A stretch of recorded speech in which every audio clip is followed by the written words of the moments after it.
Let me hear some noise.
do have a contract going to the board at a special board meeting on October 8th. So by the time this airs, we should have one property under contract. That would be the Dominion Homes property out at River Valley Highlands. We're in negotiations still with the second piece of property, which is in the Hunter Trace area. That's moving along very well, and we anticipate having that under contract within the next couple of months here. We wanted to have sites where people could walk to, and our neighborhoods could still have that good neighborhood feel. We did look at some properties out farther, particularly on the west side of town, and chose not to pursue that property, partly for that reason.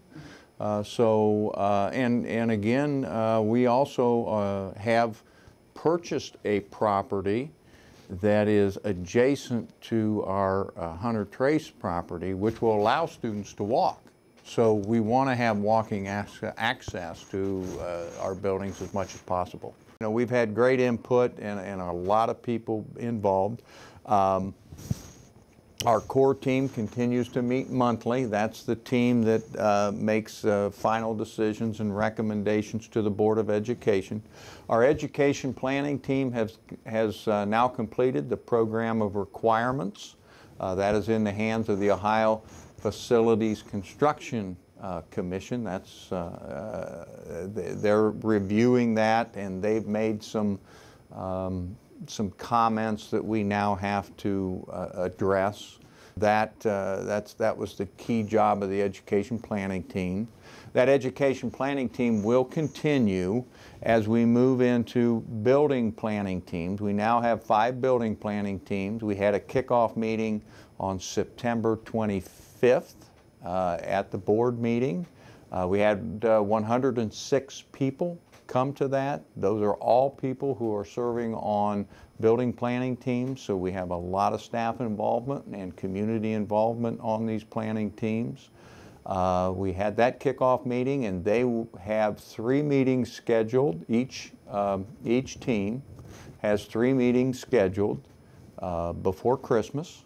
And then the education planning team will be an oversight planning team for those building planning teams. You know, they'll report back to the education planning team on how they're progressing and the things and how their particular sites are looking. So the building planning teams have representation from they each have one board member, district office representation, community people, and there's at least 2, I think there's 2 to 4 community members on each building planning team.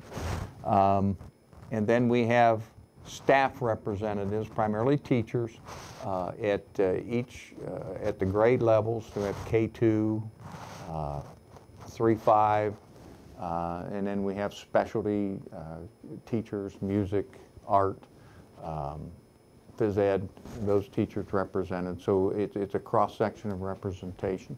You know, the community, it's taxpayers, it's tax money that we're doing this with. So this is the community's money that we're spending here. And we want them to know how we're doing it, to be upfront and open and honest with it.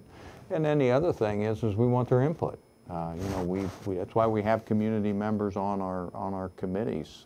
So you know, we want their input, we value their input. I think that you know, you're going to increase student engagement. The environment plays a big role in students' student engagement in the classroom. You're also going to have a better environment for teachers to teach in. So it is going to equate to better education, a better educated group of people in the district. So you know, the whole district benefits. It's going to make good teachers better. It's going to make you know, it's going to give students a better environment to be in, to learn. It's going to allow us to utilize technology much better than we have in the past, and that's the wave of the future. So I think it's a combination of all of those factors.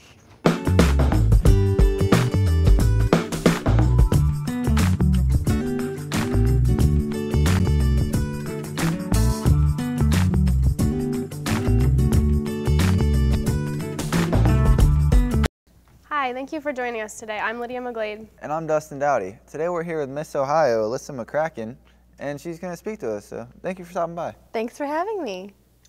You're here to talk to us about cyberbullying. So what exactly is cyberbullying? Cyberbullying is just a form of bullying that happens through technological means, through the internet. I was cyberbullied whenever I was in middle school, and now as Miss Ohio, I'm able to share my story with other students and hopefully teach them how to deal with cyberbullying, instances. You mentioned being cyberbullied. Can you go into depth with that? Sure. I was cyberbullied through instant messenger whenever I was in middle school. Kids would make up screen names and send me messages, call me names, make fun of me, tell me I was ugly and worthless, things like that.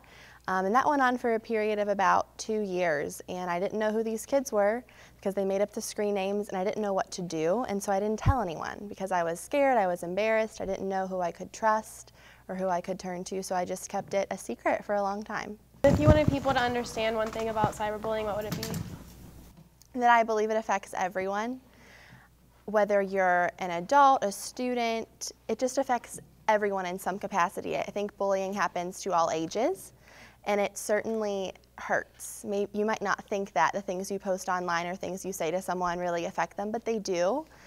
But there are certainly ways to overcome that. What do you think is like the main difference between cyberbullying and just regular everyday bullying? I would have to say the fact that you can be anonymous when you're cyberbullying someone. That's the beauty and the horror of the internet, is that you can be anonymous, and that's a scary thing. But I think when bullying happens in person, you know who's doing it, but when it's cyberbullying, a lot of times you don't know who it is. And I think that's almost more hurtful when you don't know who's doing that. How can people protect themselves from being cyberbullied? Well, what I say is stop, block, and tell. So stop communicating with the bully if they are communicating with you. Block them, whether you're on Facebook or if they're texting you, get their number blocked, defriend them, whatever you have to do to protect yourself.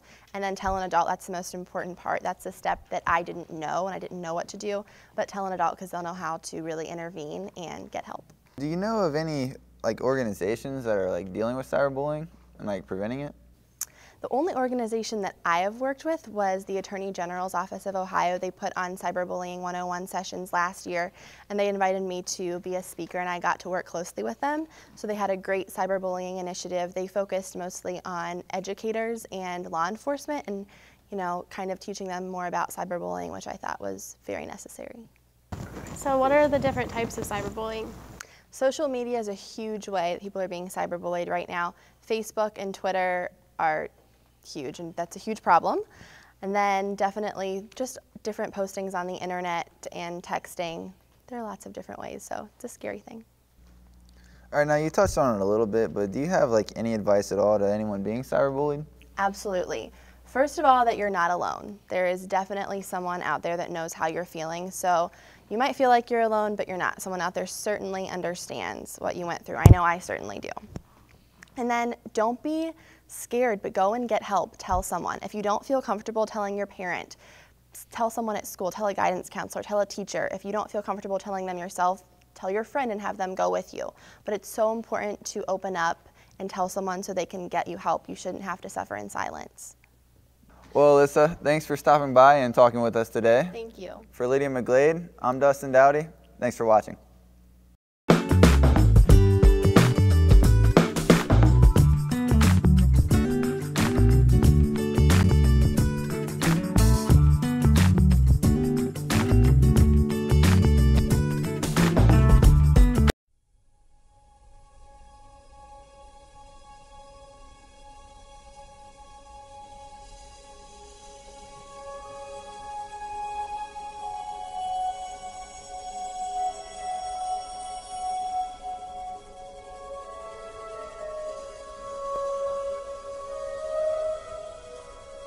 The Bob Reel Invitational is a cross-country meet that started way back in the 1960s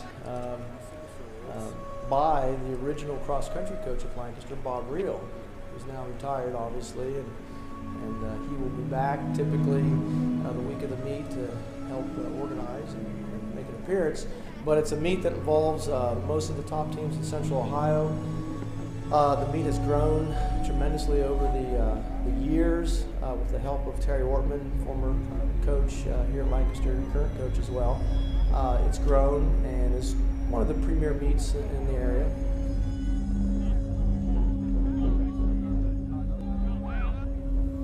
Years ago, the regional cross-country meet was held here at Lancaster High School.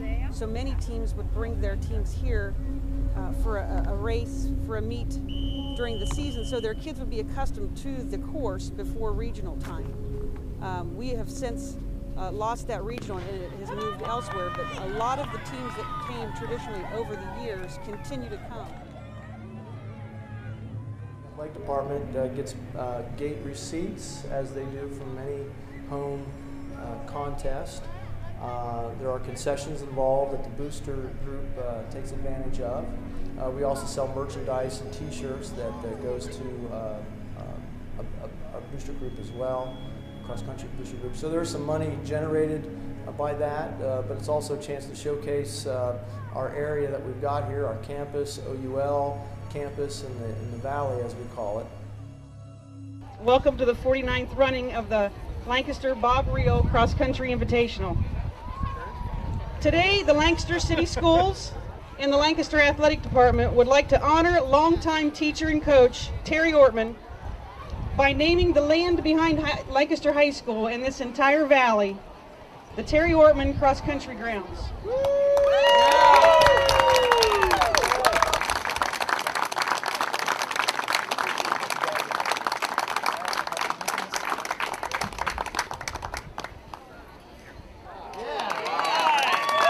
This is embarrassing and humbling, and really appreciate what Bob has done with the cross-country program and his initiative for this award here today, recognition. And appreciate Pam Bosser, her follow-through with it. Appreciate the Board of Education and their understanding of what this is all about. But it is very humbling, and I do appreciate all of you being here and the recognition, and all the ex-athletes and past athletes that have been here and come today, and that's just makes my heart pump right out of my chest, I'll tell you. I really appreciate seeing all of you. You'll see many schools from the county, many schools from Central Ohio, OCC schools. We also have schools that traditionally come from all over the state. Down on the Ohio River, we have several schools that come up, and we actually have a couple of teams this year from West Virginia that will be competing.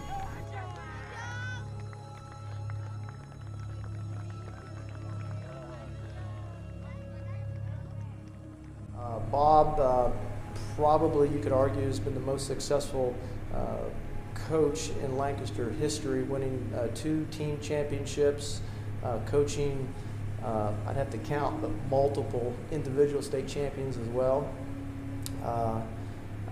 Besides that, he was a great leader figure for the athletes he coached, and I personally owe him a lot of gratitude for my career in running. So it's just a nice tribute to him in recognition, and that's why we named the meet after him.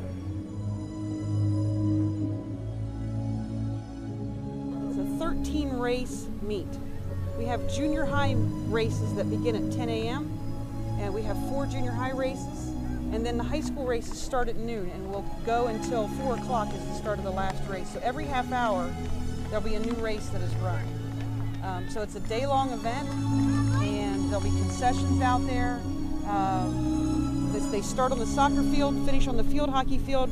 Something that most people really enjoy about the Lancaster cross-country invitational course, unlike many cross-country courses, you can see a lot of the race from the soccer or the field hockey level.